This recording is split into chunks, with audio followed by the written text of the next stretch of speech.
I'd like to clarify that this isn't an apology video. I'd also like to make a disclaimer that I do speak on the topics of rape and sexual assault. I wanted to make a video talking about my recent accusations that came up on Twitter like 3 weeks ago. People saying that I was like a rapist, serial rapist, pedophile, I hit a girl. I just wanted to say that all that is false. I've never raped anybody, let alone 10 girls and all that other shit, fucking bullshit. But there was a story, there's something that happened about 5 years ago that got twisted and through people and like got turned into this big thing that was between me and the girl that has already been figured out and talked about and all that shit, but it just fucking blew up everywhere and got way out of context.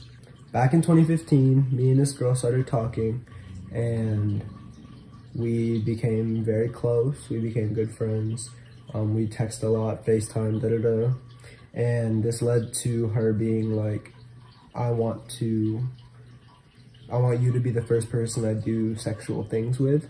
I want you to do this and that to me. And I've never done anything before. And she trusted me. I trusted her.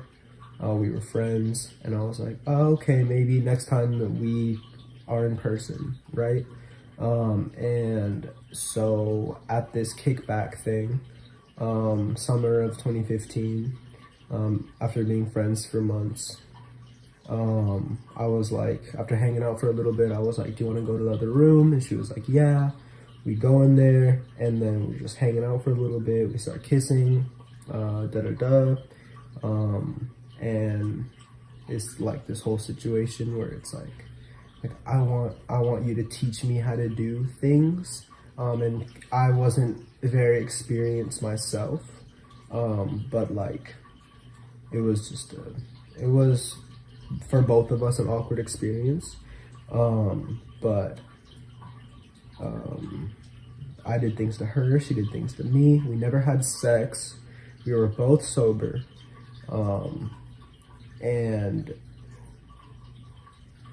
during that moment when it was happening, I never heard her say no. I never heard her say stop, and it was light enough to see her expression and everything, and she didn't seem uncomfortable or anything like that. So then after a while, after we were just hanging out in there, the person whose house it was like, where's Jack in person? And they came and they were like, oh, you guys aren't doing stuff in my house, and then then she went to the bathroom and then called her friend and then was just acting weird. And that's when I was like, what's wrong? Like, is everything okay? And then she just like didn't really talk to me, and like she's someone that texts a lot and like is very social, like through text and call and stuff like that, but in person, like very quiet. And there's nothing wrong with that. But just a very quiet person, and someone whose expressions are hard to read. I'm not playing dumb when I'm saying like, I didn't hear her say anything, she didn't say anything, like no, like in the moment when we were doing sexual things, I never heard her say no, I never heard her say stop, I never, what the fuck, like she didn't seem uncomfortable at all. It was an awkward situation, but so I was in like a carpool thing, went home with a person who was like, oh, you'll be right, and then the next day she was like, you raped me. And I was like, what? Like, and so for months after that, we texted and she was like, you raped me, you made me feel so uncomfortable, you hurt me, and I hated myself. I felt horrible because I made her uncomfortable, I like hurt her, I wronged her, And that whole experience was just her being like, I want to be comfortable doing sexual things, like, and I think that, like, you know, in that moment that was all happening, like, she, you know, wasn't what she thought it would be, but I had no way to tell that she was uncomfortable in that moment. But with her and us texting and her being like, you raped me, like, you hurt me so bad, I felt, I fucking wanted to kill myself. Like, I hated myself. And like, I was like, well, like, what can I do to make this better? And she was like, just keep talking to me, talk to me. Like, I don't want you to stop talking to me. And so this was just an endless cycle of that for like a long time. So at this point, I was literally willing to do anything to like make her feel better.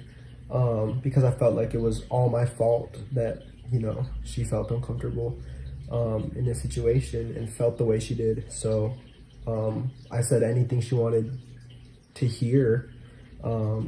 She told me that she did say stop. She told me she didn't want to and all this shit. But like, never once in that situation, we were both sober, did I hear that or anything. And that was not communicated to me. And I'm not playing dumb. I'm not saying, oh, I didn't hear shit. No, like, I literally, like, I was sober. I didn't hear her say anything. And so, like,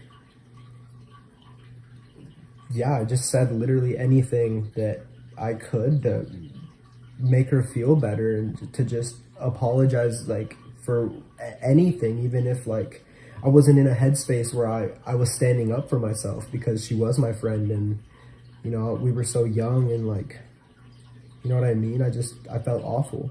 And then, like, months later, like, you didn't rape me. Like, I'm sorry I put you through so much. Like I over-exaggerated, da-da-da. Don't remember exactly what she said. Keep in mind, this is 5 years ago.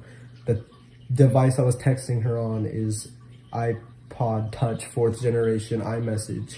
I don't have the screenshots anymore, unfortunately, because that would help a lot with this situation. But again, like, I felt horrible. And it took me a long time to realize, like, look, like, yes, I did make her uncomfortable. Or it took me a long time to realize, yes, I unintentionally made her uncomfortable.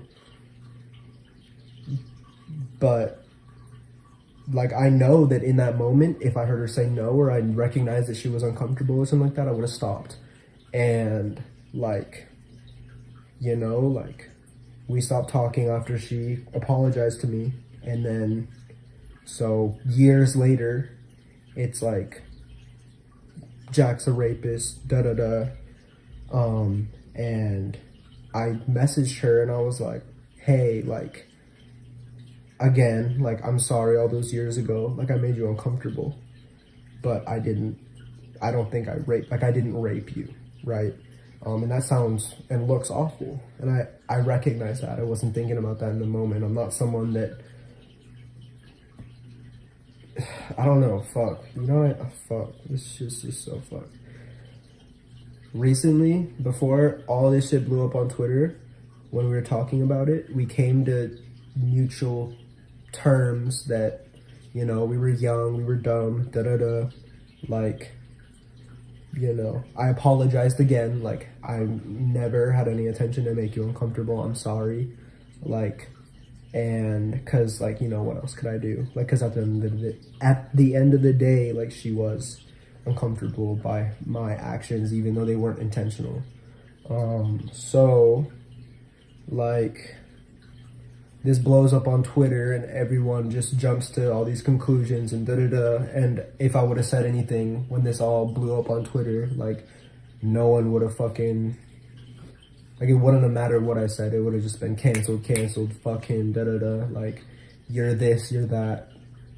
There's no, like, this happened 5 years ago. I have screenshots, I have all this shit, but I can't go back and get something from a device that, you know what I mean? Like, it's, I found an iPhone 4 charger, like, I plugged it in, I deleted all my messages to make space for music. Like I did everything I could to like try to fucking put justice to this, but like there's nothing I can really do, otherwise I'd do it. And I don't blame anybody who publicly distanced themselves from me, mainly like music connections and mutuals and stuff, because you know, if I was them, I'd do the same thing. So I hope this clarifies everything. I'm still going to be making music. That's something I'm really passionate about, and you know, that's something that can't be taken away from me. More details and stuff about that later, but for now I'll probably just be low-key about everything.